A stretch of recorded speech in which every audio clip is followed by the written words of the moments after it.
Today's episode is brought to you by the Vegas Beer Guys. Everything sequel contains explicit language. And why the fudge not, you melon farmer? Many sequels. My name is Michael Shantz of the How Dare You Awards. Joining me, the man trying to catch me, Tom Stewart of Lonesome Whistle Productions. Say hello, Tom. That is my pistol pen. Get your own pistol pen. I like the pistol pen. Yeah, I mean, there is a lot to like in just sort of random one-liners and bits because it's Blake Edwards. Yeah. So even if on the whole maybe you think this movie, not that movie, I don't know. I think that each movie will have laughs in it. It will not be devoid of laughs, and you can have a pretty good time watching these movies. That's my big hot take to start this episode. No, I think you're dead on.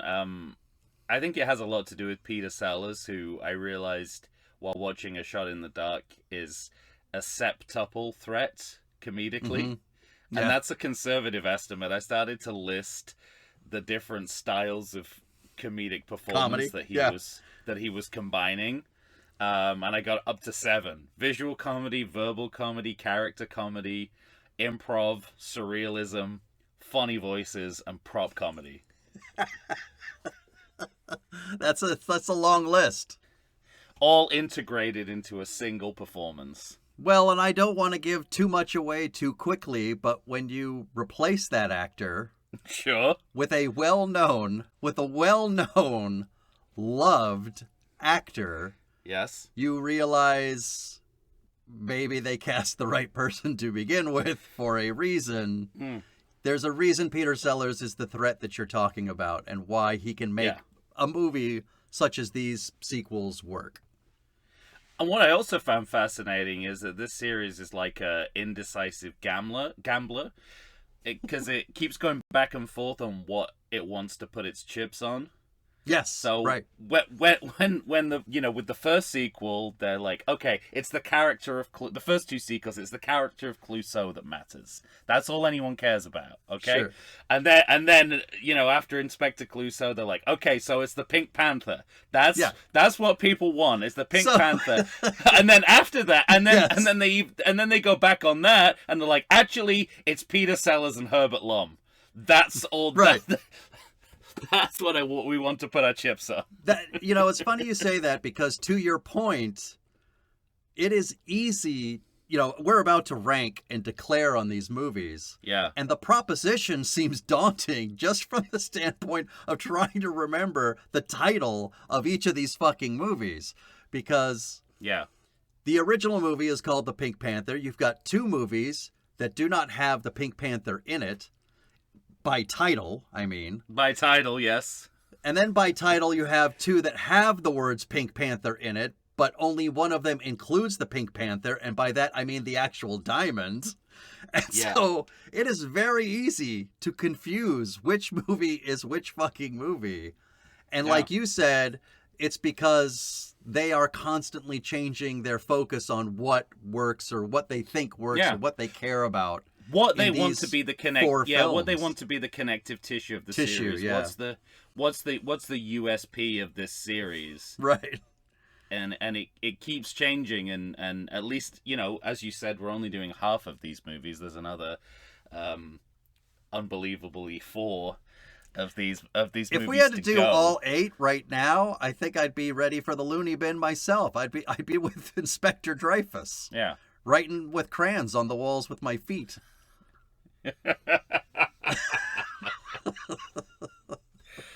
I think I'd be right there with you. Yeah.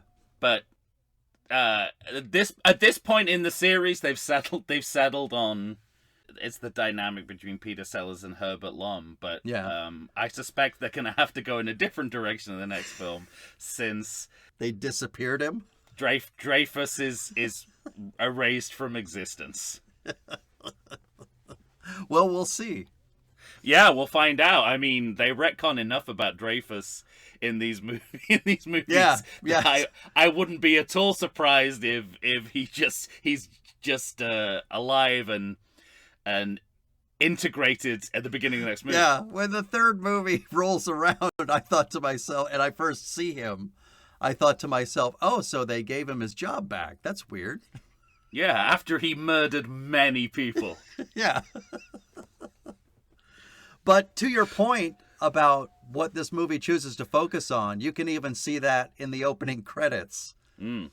Because the first Pink Panther movie goes very heavy Pink Panther, Yeah, actual cat cartoon, and then all of a sudden they're like, hey, that Clouseau really worked out. And so that shot in the dark is all Clouseau. And then all of a sudden it's like this back and forth between who are you going to see first? Who are you going to see second? You know, they're always jumping back and forth. Basically, who is the movies are asking the question, who is the real star of these movies? Yeah. And, you know, by Pink Panther Strikes Again, they've kind of figured out that it's a kind of adversarial double act. Mm-hmm.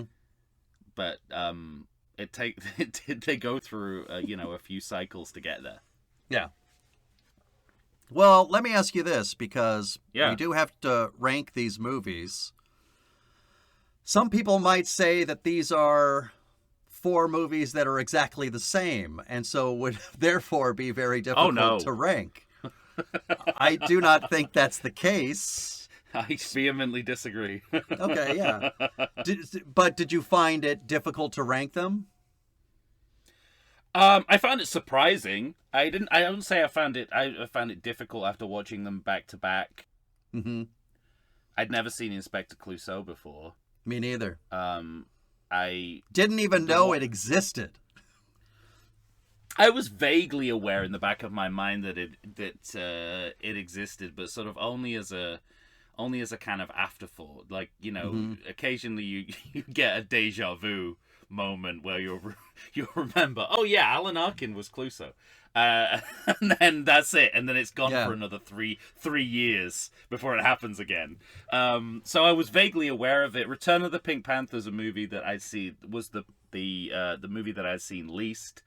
The Shot in the Dark and Pink Panther Strikes Again I've seen several times over, so I came in with a lot of assumptions about how I was going to rank and how I was going to feel about these movies, and I surprised myself a little bit about which of the movies I was drawn to based on what I expected. And in both directions of ranking, in terms of movies that I thought were better than they were, and then movies that I think are worse than I could imagine. Okay. I like that. I remember, you know, as I started watching the movies and taking my notes, you know, I remember having a conscious thought thinking, have I even seen all these movies? I knew I had not seen Inspector Clouseau. That was a given. Yeah. But on the other 3, I thought to myself, because if I had seen them, it had been so long, I completely forgot them. Sure. I mean, I can't remember the last time I'd seen these movies. But as I watched them, I discovered, okay, no, I remember this. I know that I've seen this movie.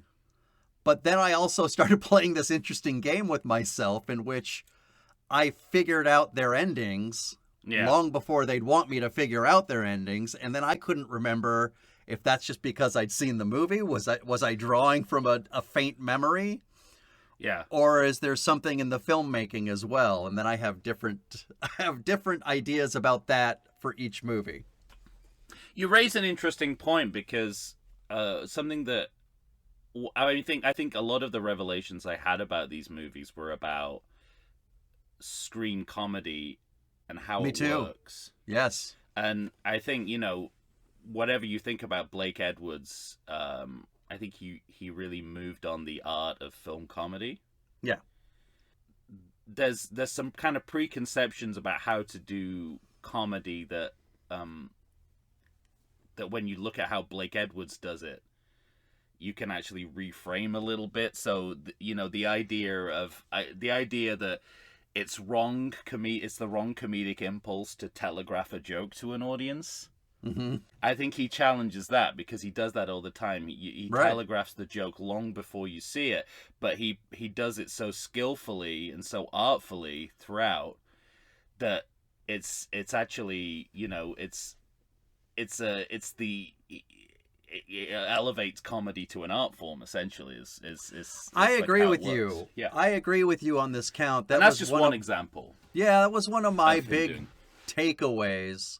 Was not that I had a lack of respect for Blake Edwards. You know, I of course knew who Blake Edwards was. Yeah, I would have said I'm a fan generally. But when I think of these movies, my respect for him and how he handles and can actually film comedy, really kind of almost off the charts for singular moments, and one movie in particular, where I just thought the framing of the comedy was so good. I was so impressed by it. Yeah.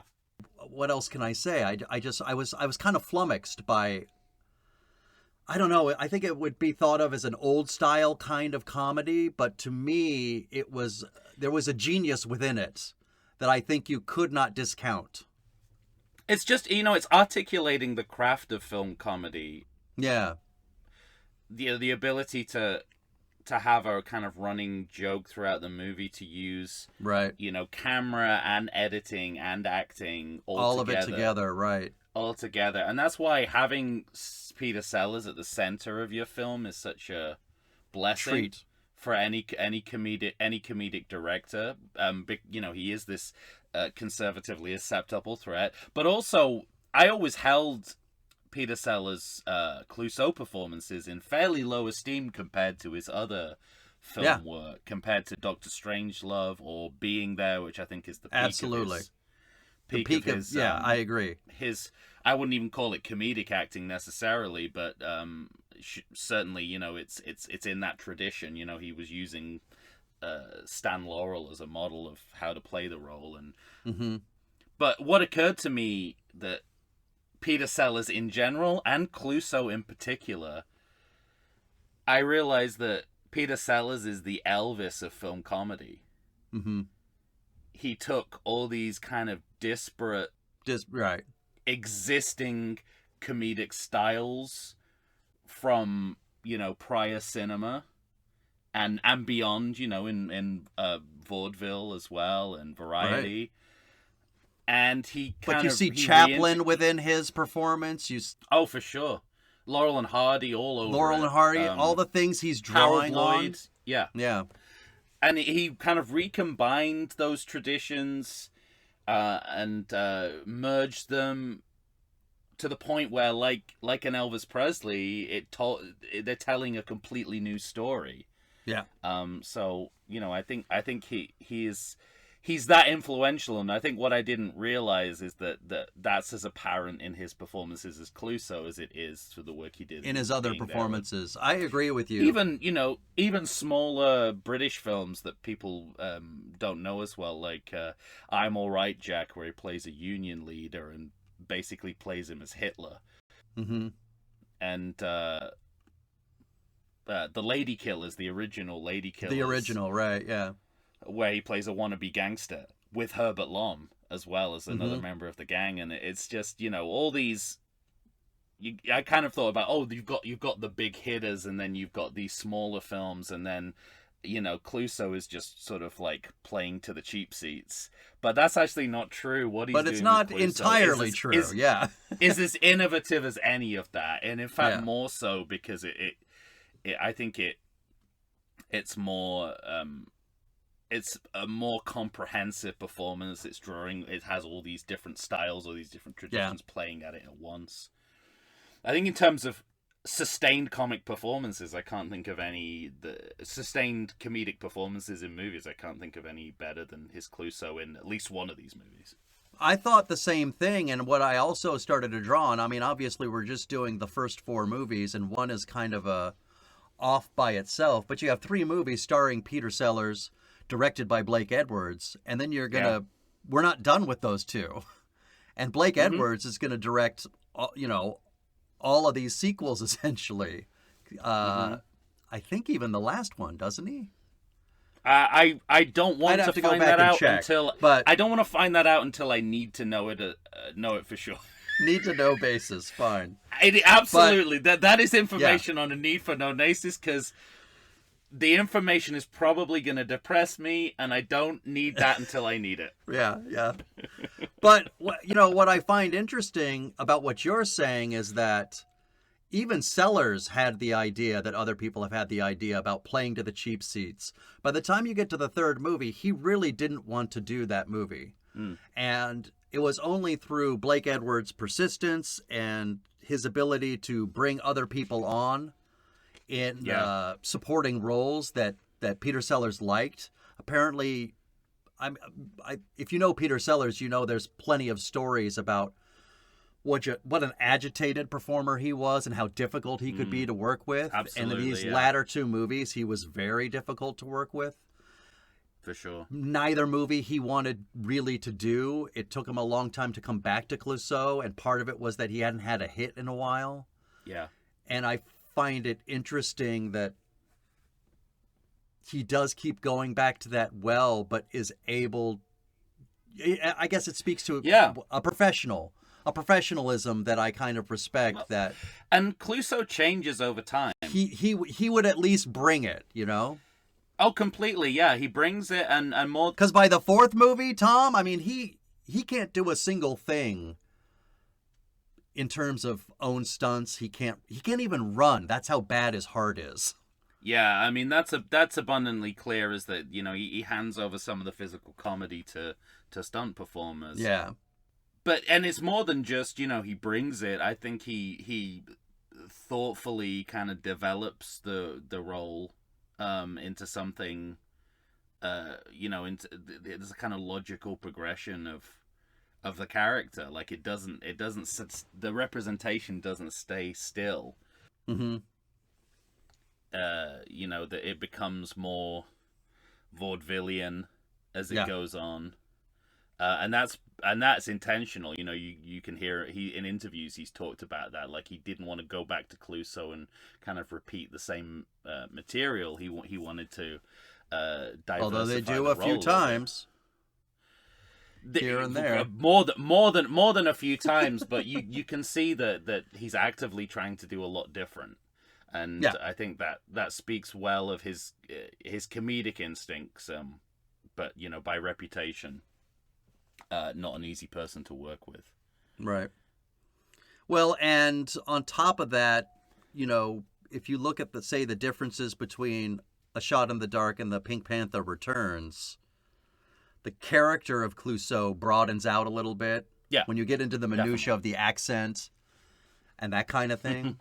And so... all and of the that, disguises. we'll get there and we'll talk about it, but all of that's really interesting to me about what interested him about coming back, obviously. And he kind of essentially turns it into a multi-part performance, right? Because he's got so many, by the time he gets back, he's got so many different disguises and characters that he's playing as Clouseau. Mm-hmm.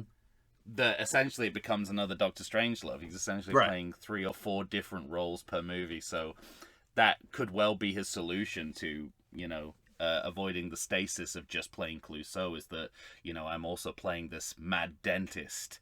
And, this guy with this cleaner with a supersonic vacuum. Yeah, right.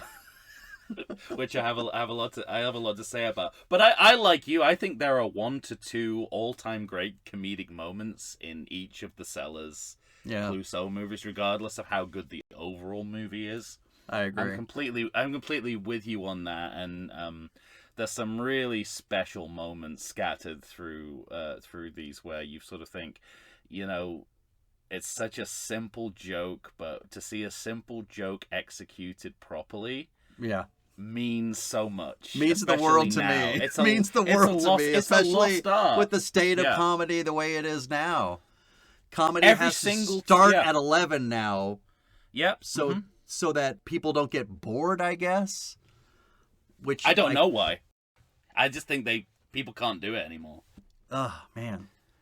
I mean, it's like every time in these movies when they decide to go back to basics, like grassroots, often physical comedy, the results are uniformly hilarious every single time. Yes, right. And I still to this, I watch these movies finished watching them last weekend. And still, I'm chuckling to myself about some of the jokes. And as I chuckle, I'm going, why is that so funny? It's so basic. It's so simple. It makes no sense to me about why this would continue to tickle me several days after I'd seen the film. But I think about it, and I remember... I've thought the same exact thing. These are the only movies I've ever encountered that could make my grandfather, go into apoplectic laughter. There was, the one I remember is in a movie with a later movie. Unfortunately, I can't think of an example from any of these movies, but he would just uncontrollably laugh at some of what Peter Sellers did, and not that I was resistant to that, but I kind of preferred the kind of more highbrow versions of Peter Sellers comedy. Mm-hmm. But I think I've kind of mellowed, reevaluated and realized what he's doing as Clouseau is really something quite special. Yeah.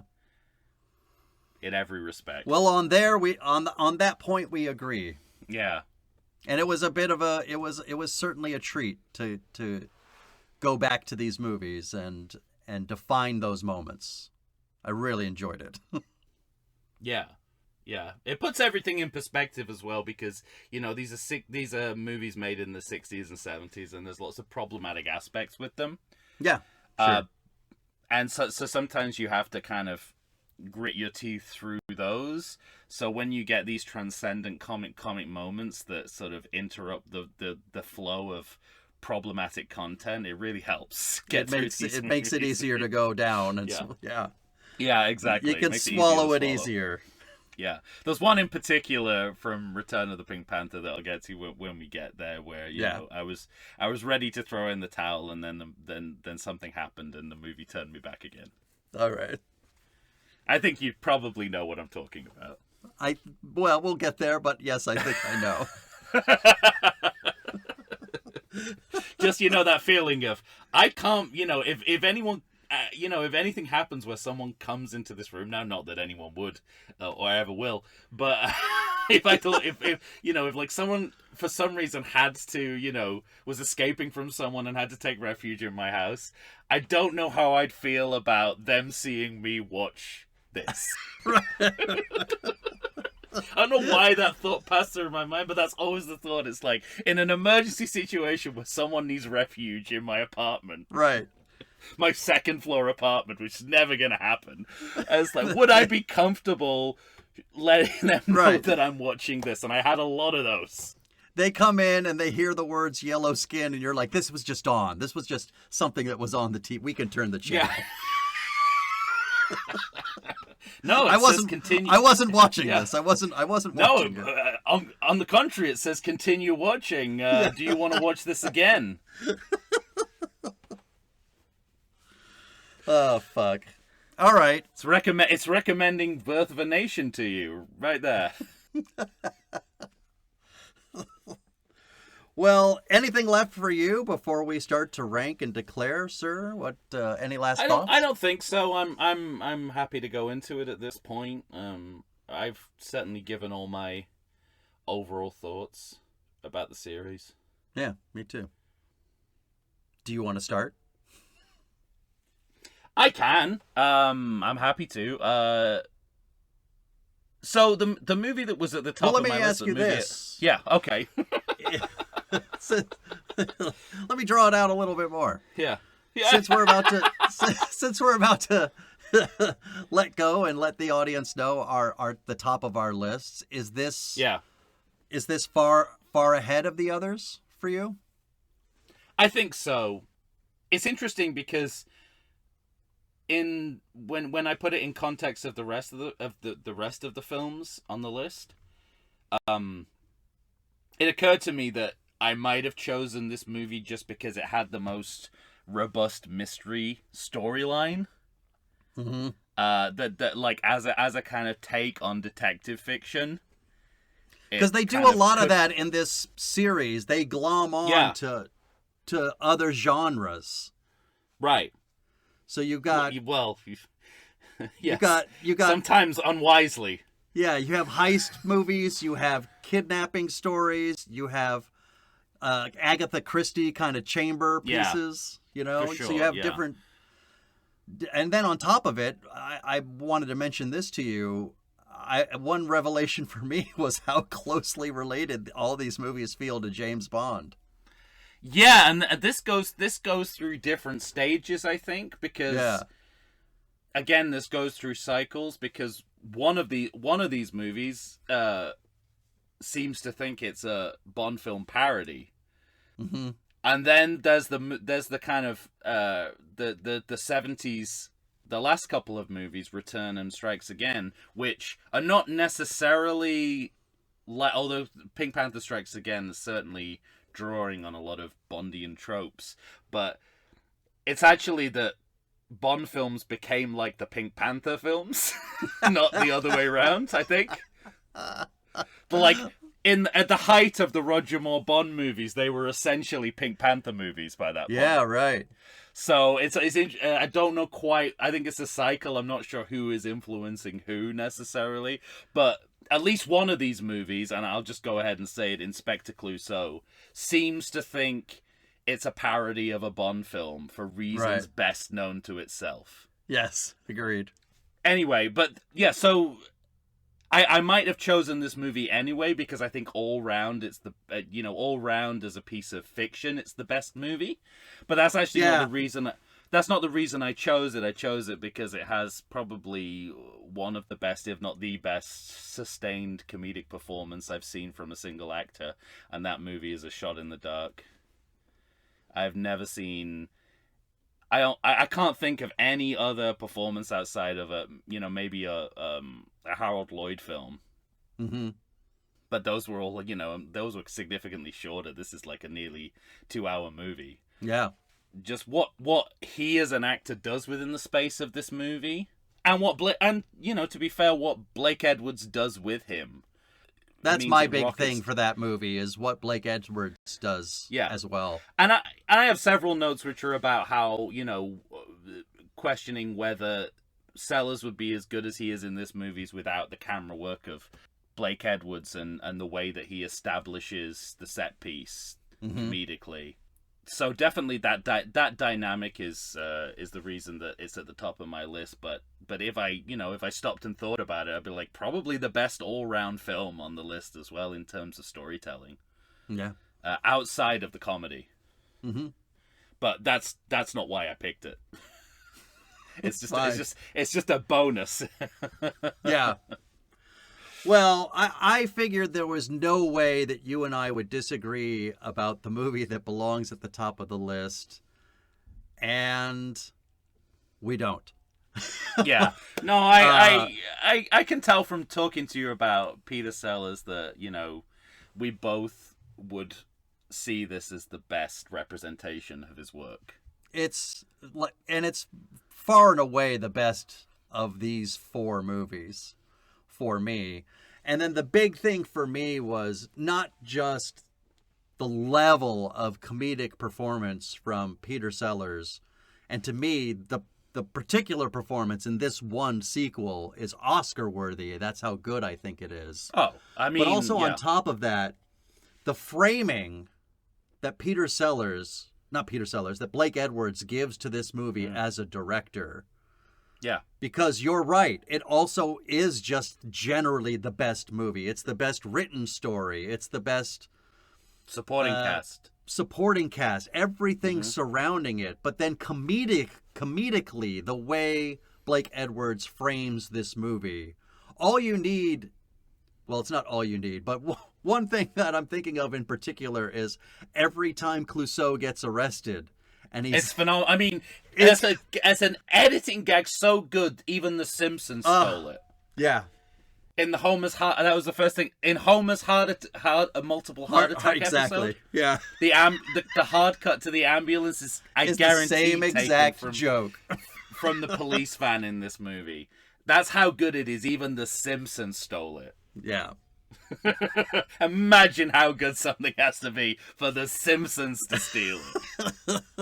By the time you get to the last shot, and we'll get to it about why they're there, but when all the cops are on the back of the van looking into the window, yeah, sublime. Like, that's the kind of sublime comedy working at a level in that film that none of these other films can touch.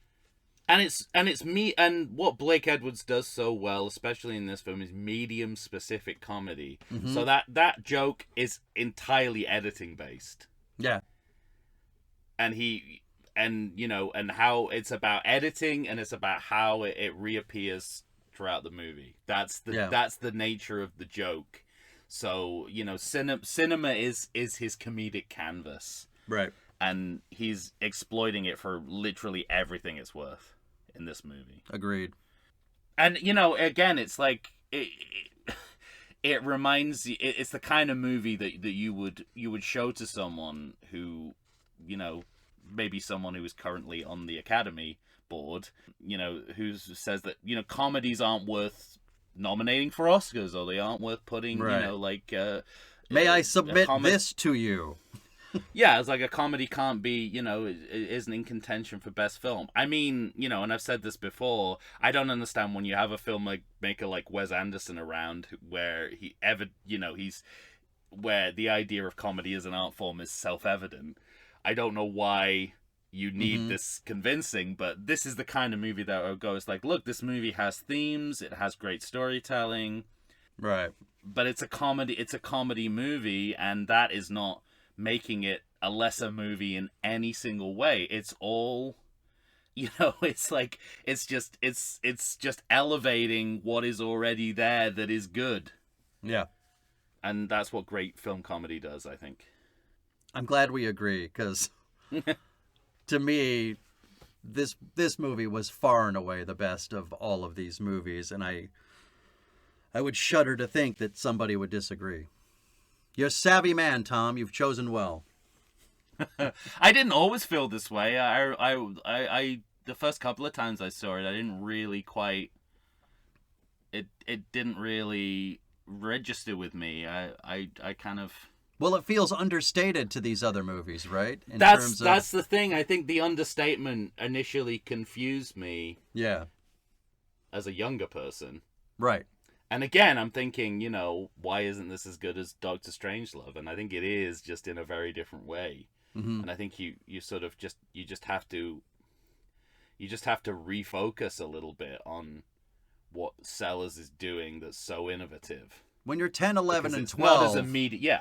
Yeah. You want more Kato attacks, and you want more flying through walls. So you get Kato attacks in this. I mean, this film is lacking in Kato attacks. I'm not saying, but even the Kato attack in this movie is understated compared to what, it's that sequelitis kind of one-upmanship of where they feel those attacks have to go. I actually think the Kato stuff gets better, but that's the exception. I think everything else in this movie. My favorite Kato attack is in the third one. Yes, agreed. Yeah. Agreed. That's the best bit of the Kato attacks. I agree. You mean Return of the Pink Panther? Yes. Yeah. Okay, we're in agreement about that as well. I'm thinking, I don't know. It's just like, should we reveal it to each other now in case it's different, or just wait for the episode? No, we could do it now if you want. You want it 3, 2, 1 and both say it? All right. Yeah. 3, 2, 1. Fridge attack. Kato comes out of the fridge.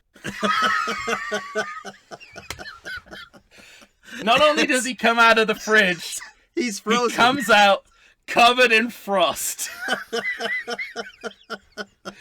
And I'll reveal now that was the moment, I tapped out because he called him my yellow friend so many times at that point. So many times, right, exactly. I was like, forget it. I'm done, I'm done with this movie. I hate you. And then Kato comes out of the fridge covered in frost and attacks Clouseau, and that's one of the moments where I can't say all is forgiven, but no, you made me laugh so hard that I fell out of my seat. I can't even tell you why that's the funniest thing I've ever seen on film, but it is. You know what it is for me is it speaks to character. The idea that he would lie in wait in the freezer for so long that he would be half dead, frozen, ready to spring an attack. Oh. But yeah, I don't know. I think it's the frost. I genuinely think it's the fact that he's covered in frost because of everything you're saying. Like that implies that like the level of dedication. Like he's been in there for some time to help as the manservant. And it is, man. I don't know, it's genuinely, like, even within this predictable runner, it's a genuinely unexpected moment. Yeah, exactly. So we seem to be, so far we're on the page one and page two. So far we're on the same page, so... we're reading simultaneously. Let me ask you this. Our favorite attack is from the Pink Panther Returns. Return of the Pink Panther. Or rather, the Return of the Pink Panther. See, I'm already fucking up these titles. Well, you know that there's... I was watching an episode of The Simpsons with my son the other day. Of course you were. Well, yeah, I know. That could be any day. But this particular episode was, I think, this little wiggy, I believe it's called, with Ralph Wiggum and Bart go to have the key to the city and... When he has the electric chair, Wiggum's keys, he has the skeleton keys. And he walks past Chief Wiggum's bedroom, and he's watching Return of the Pink Panther Returns, starring Ken Wall, which is a joke that's gonna get funnier the joke that's gonna get funnier the more of these movies we see. Right now, it doesn't make a lot of sense, but it sure will. Yeah. So you're in good company. These titles get very unwieldy very quickly. Just the second you mentioned Ken Wall, I mean that's such a deep cut. I know. It's basically there was a period where not only did we try and do Clouseau without Peter Sellers, pretty much anyone who was on TV at the time could be a star of a Pink Panther movie. Right. It Blossom's dad. Wise Guy. Do you remember a movie he did called The Soldier? No, I've never seen him in anything but Wise Guy, but I've watched all of Wise Guy, and I think it's one of the greatest TV series of all time. I think I knew him from The Soldier before Wise Guy. It's an early movie. I mean, Wise Guy is the first ever primetime drama serial storytelling in a network show. It's good stuff. It's very good stuff. Yeah. And there's still some of it you can't see because of music rights. No shit. There you go. Yeah. The Tim Curry episodes where he's a music producer. Anyway, we're getting off the... Come on. Back on the tracks. Okay. Here we go. Yeah.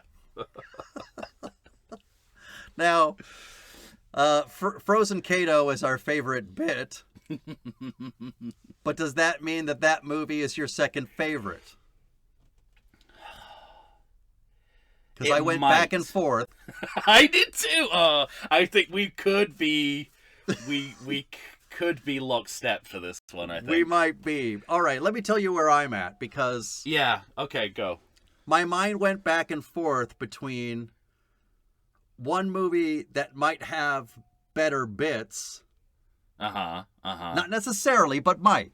Certainly more. Certainly more bits. If less is more, imagine how much more is. Yes, exactly. Thank you, Frasier. And so what I went back and forth on was one of these movies might have funnier bits overall, but is less on the front of storytelling and story just generally. Yeah, okay. And the other one, I think, has a better handle on a through line. It feels less bloated. Yeah. And its story is maybe a little bit better, and I ended up falling on the latter. Okay. So I did not go The Return of the Pink Panther, but I went The Pink Panther Strikes Again as my second movie. And are you saying that you think The Pink Panther Strikes Again has a better story than The Return of the Pink Panther? Ever so slightly. I mean, just a through line of a story. I thought you were... I flipped that in my mind when you were talking about that. Because, you know, we've been in lockstep so far. Why would this be any different? You could flip those two movies and I probably have the same feeling. Because, I mean, Pink Panther Strikes Again is a movie that I'd seen so many times. And I'd always admired it and like many people, thought of it as a kind of high point in the series. Mm-hmm. This time around, I found myself... I don't know if it's just because of the novelty, I've seen it less, but I felt more drawn to Return of the Pink Panther. Yay, difference. Well, we'll see. I mean, they're still very close in my mind. Uh-huh. But Pink Panther Strikes Again, I watched it at this time and I thought, actually, what's the fuss about? Like, I came out for the first time thinking, I don't know if this has the reputation it deserves. Aside from the fact that, you know, like any of the Sellers Clouseau movies, there's a minimum of 2 perfect comedic moments in them, and you know, for some reason the ones in the Pink Panther Strikes Again have kind of transcended the movie almost, to the point where that's how you know that they're used to judge they're in the public movie. Consciousness. Yeah. And the movie around it is maybe not as complete or interesting as I don't think I agree with that. The movie itself, for me, has a little bit better through line. It's a little easier to follow. Not easier to follow, but... It's stupider. I think what I liked about it was that it felt... I think what you're... Well, I'll tell you what I think and see if I'm right. Are you graining against that movie because it's... The Pink Panther Returns is... I mean, it's so big. You know, we talked about how understated A Shot in the Dark is. And I'm not going to say that... I'm not going to say that Strikes Again is that, but it's less than... The Return of the Pink Panther. It's Herbert Lom becomes a supervillain, and that's what I like about it. I like that device. I like that through line of the story. What I'm talking about, I'm talking more about. I mean, that's what I'm talking about are the bits. I'm talking about the bits, Tom. Because there are. You see. That's what I There's fewer costume changes. There's fewer characters for Peter Sellers to play. Though? I think there's more. There's more. No way. I felt like he got... I felt like he had more characters in that movie than he did in Return of the Pink Panther. I don't think so. Anyway, they're very close. I think for some reason, as yet undetermined, this time round I warm more to Return of the Pink Panther. Almost for exactly the reasons that you're tending towards Pink Panther Strikes Again. Just because I like the return to back to basics comedy.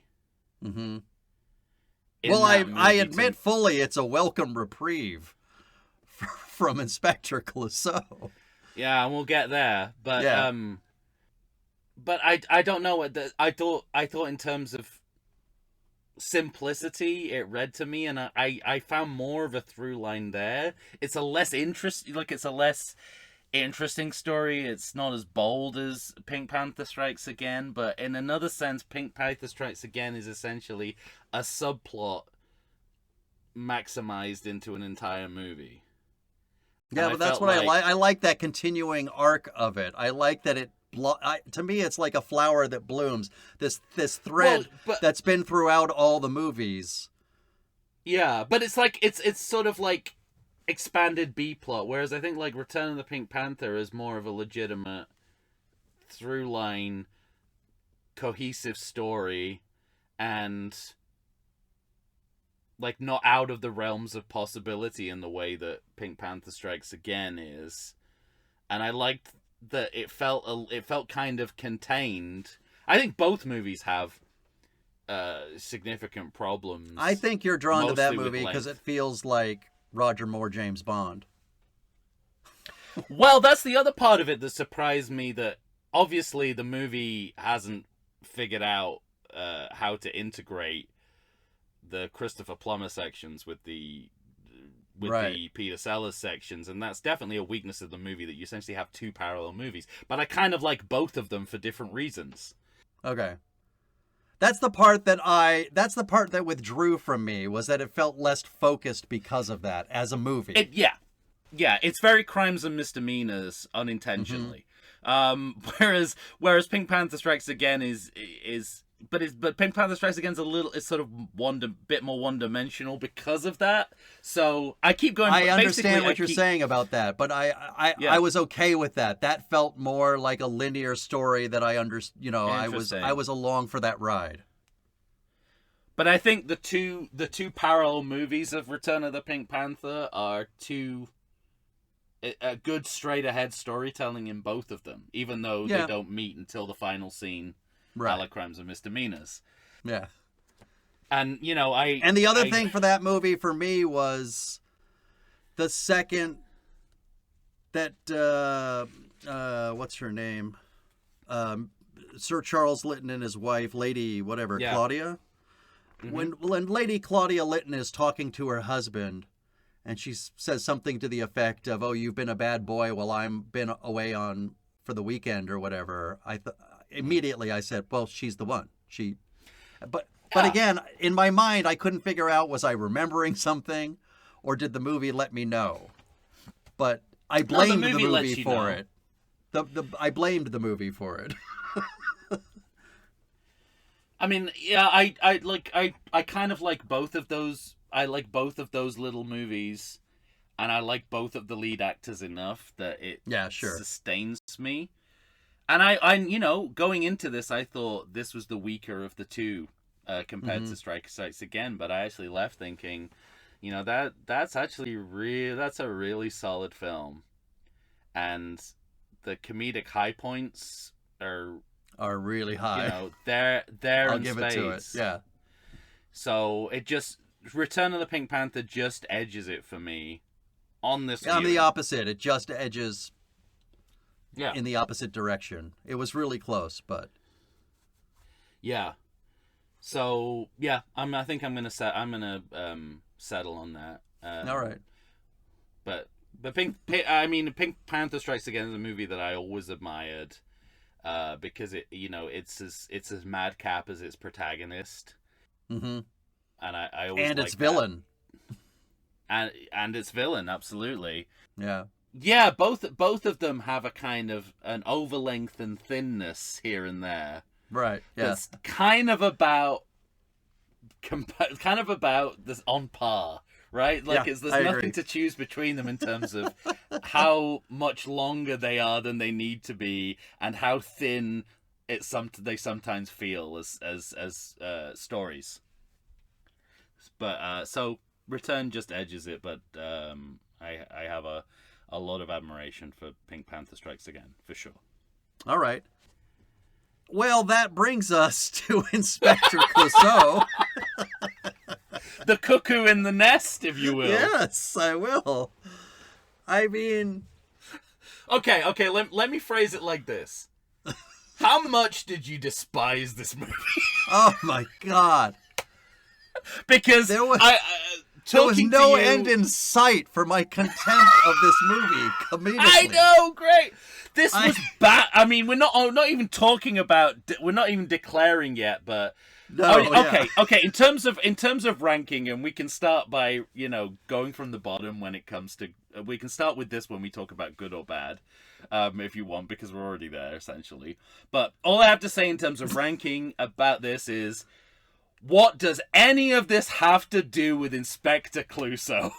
I mean, it's almost ironic that this is the only movie that has Inspector Clouseau's name as in the it. title, in the title, yeah. Because this movie has nothing to do with Inspector Clouseau in the slightest. Part of me wants to save it, but let me just say, something happens at the end of this movie that offended me. To such a degree, comedically. Yeah. And it's not a comedic moment though, but it undercuts the character of Clouseau in a way all the time. I was so offended I wanted to find every print of this movie and burn it. That's from the depths of my bad. One. Yeah. Hey. Oh boy. Yeah. I mean, it's just it's that's it. That's all in terms of ranking. All I want to say is at the bottom of the list because it's got nothing to do with Inspector Clouseau, and it's not in funny. any shape. I think I could count the number of laughs that I had probably on one hand. I think I won't say it doesn't have any. No, I agree. But they are few and far between. It is actually. Put it this way, I think it's made by someone who understands comedy but doesn't understand how to make what's happening here funny. Mm-hmm. I think actually the comic bits are solid.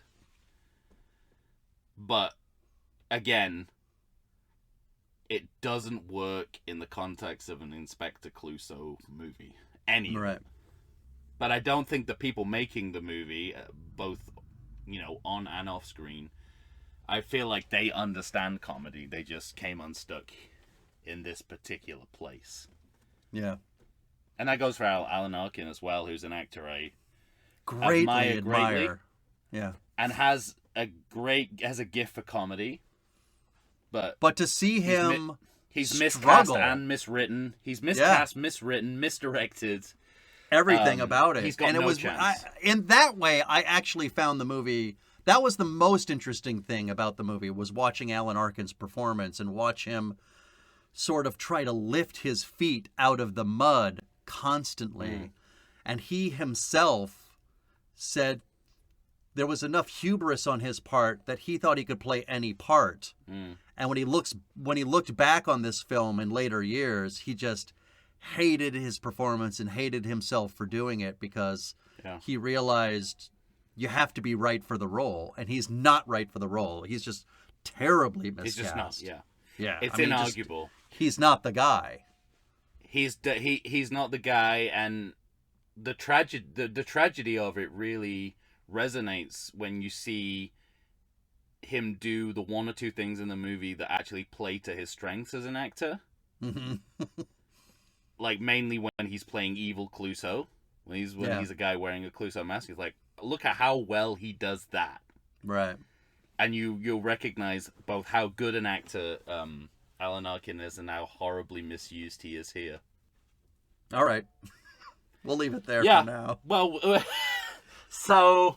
I think it's safe to assume we're going to call that movie a bad movie. It's bafflingly terrible. Like, it's one of those movies that is so bad... it's so bad I can't even imagine what anyone who made it was thinking. Yeah, I can't either. It dumbfounded me as I was watching that movie. Okay, great. Good. I was astonished. Yeah. Yeah. Now, I think it's also safe to assume we have a great admiration for A Shot in the Dark. Yeah. It sounds like we're absolutely calling that a good movie. Do you agree? Yeah, completely. Yeah. All right. I mean, it's a classic, deservedly so. And then I guess the only question is, where are we on the middle two? Yeah. I can answer this fairly easily, but can you? I think so. I think both of them are good enough. Yeah, I agree. And I before this viewing, I would have kind of hesitated over Return of the Pink Panther, but it did enough for me this time to say I think it's an overall good movie. Mm. And Pink Panther Strikes Again went down in my estimation a little, but not to the point where I would call it a bad movie. After I watched A Shot in the Dark, I remember thinking, oh no, we're in some trouble here. Yeah, like nothing's going to be as good as this. No, but and so much so they're probably bad. So and of course the next movie I watch is Inspector Clouseau, so I'm at the depths of my despair. It's so interesting, that isn't it? Yeah, I don't think I'm loath to think, like, I just don't think that we can recover from that movie. Yeah. But then Kato comes out of the freezer. It's such a little freezer as well. That's the other great thing about it. The other part of it. You're right. It's a tiny freezer. He's been in there for so long, and it's so small.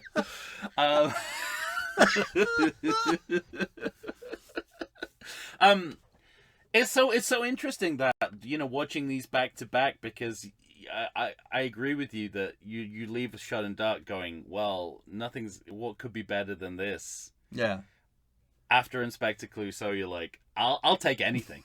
Like, literally, just give me the weakest source of a comedy movie, and I'll be up for the ride. And I'm with you.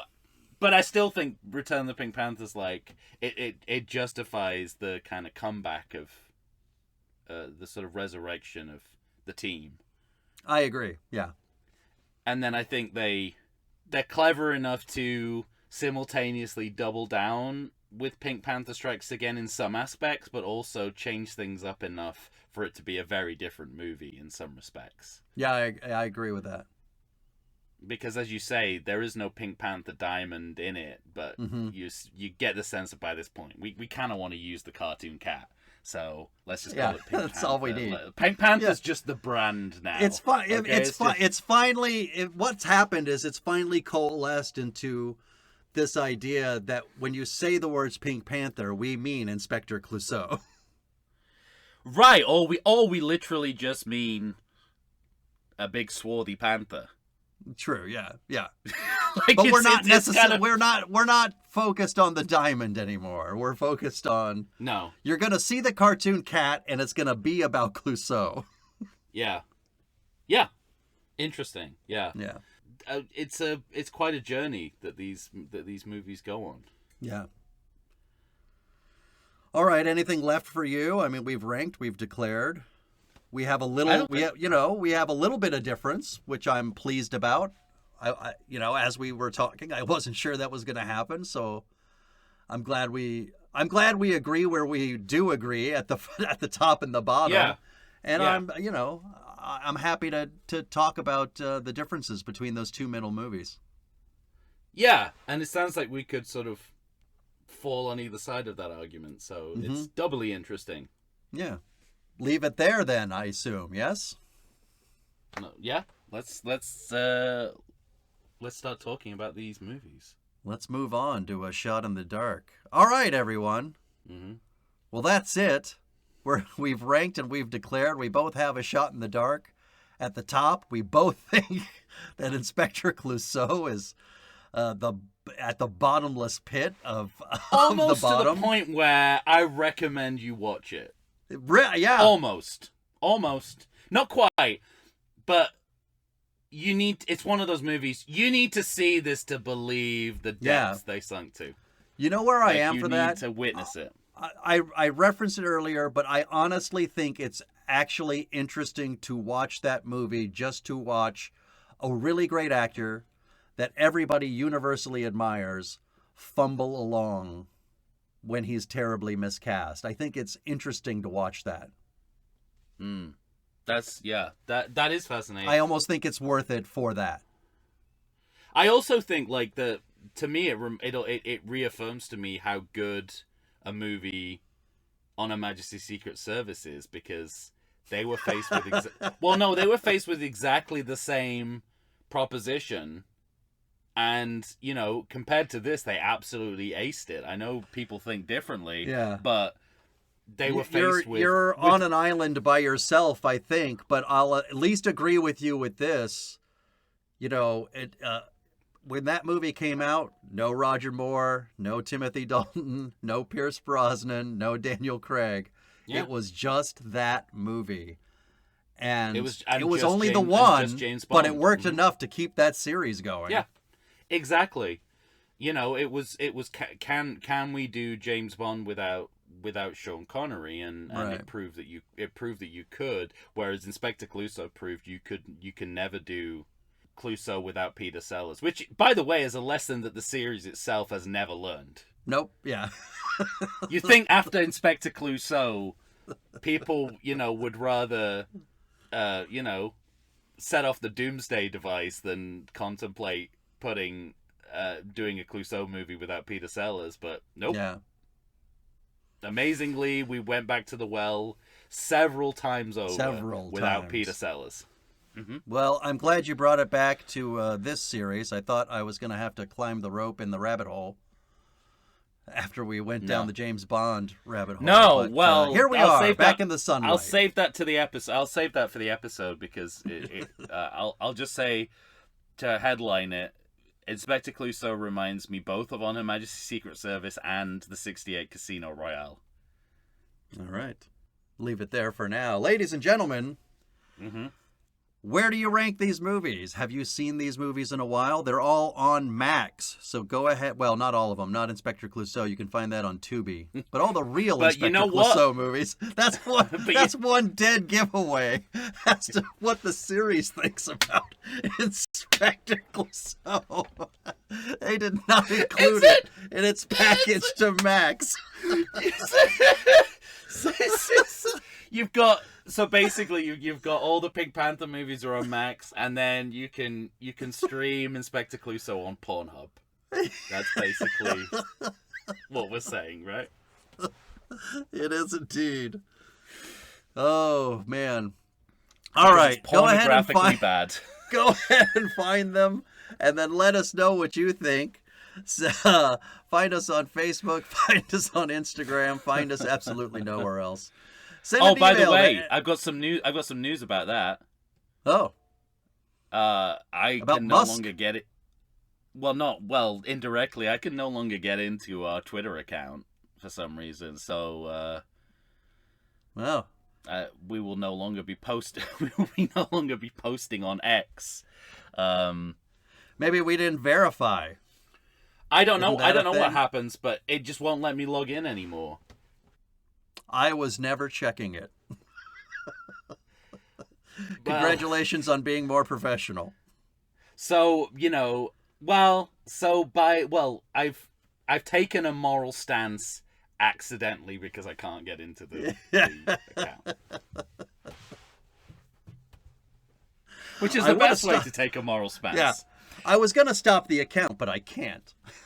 I was going to do the right thing. I am coincidentally on the right. I am coincidentally on the right side of history.